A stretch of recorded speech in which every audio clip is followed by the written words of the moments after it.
International news, and Vladimir Putin has declared a 3-day ceasefire with Ukraine from May 8th to 10th. This is to mark 80 years since the World War II victory.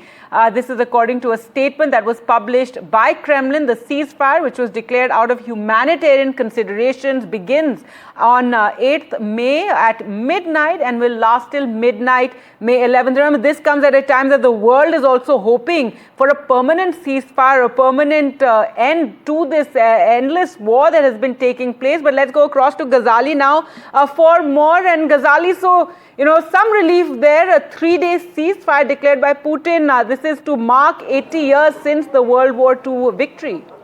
Yeah, certainly a big move by Russia, because it has come perhaps after negotiations which Russia had been arranging or engaging in with Mr. Steve Witkoff, the special envoy of Mr. Trump, who has been engaging with Russia and Ukraine for a ceasefire. Now, as per the statement issued by Kremlin, it says that the ceasefire or the temporary truce will be in effect from midnight on May 7th to May 8th until midnight on May 10th to May 11th.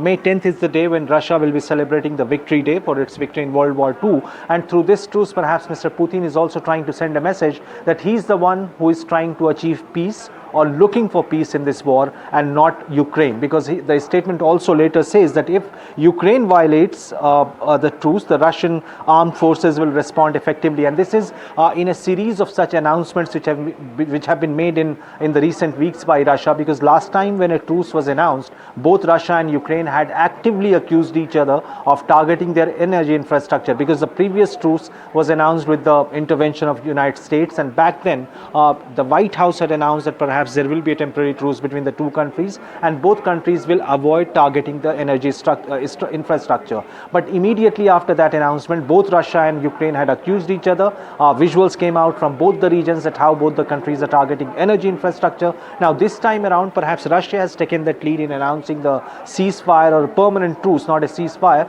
and it has said that perhaps it is just to mark the victory day, which Russia will be celebrating on May 10th. And we'll have to see whether for 2-3 days on all those dates which the Kremlin says that the truce will be in play there between both the regions, how Ukraine will react to it, or whether the same kind of accusations will fly against each other, or both sides will have such restraint. That's right, Ghazali. So some relief there, a temporary truce, a 3-day, ceasefire declared by Russia, and we're waiting to see what Ukraine's response is. But this comes at a time, as you mentioned, we're waiting, for a larger end to this war, and something that the U.S. has been talking about. We've heard President Trump just recently saying that, he's very hopeful of that ceasefire being arrived at, and he's urging both sides to hold high-level talks.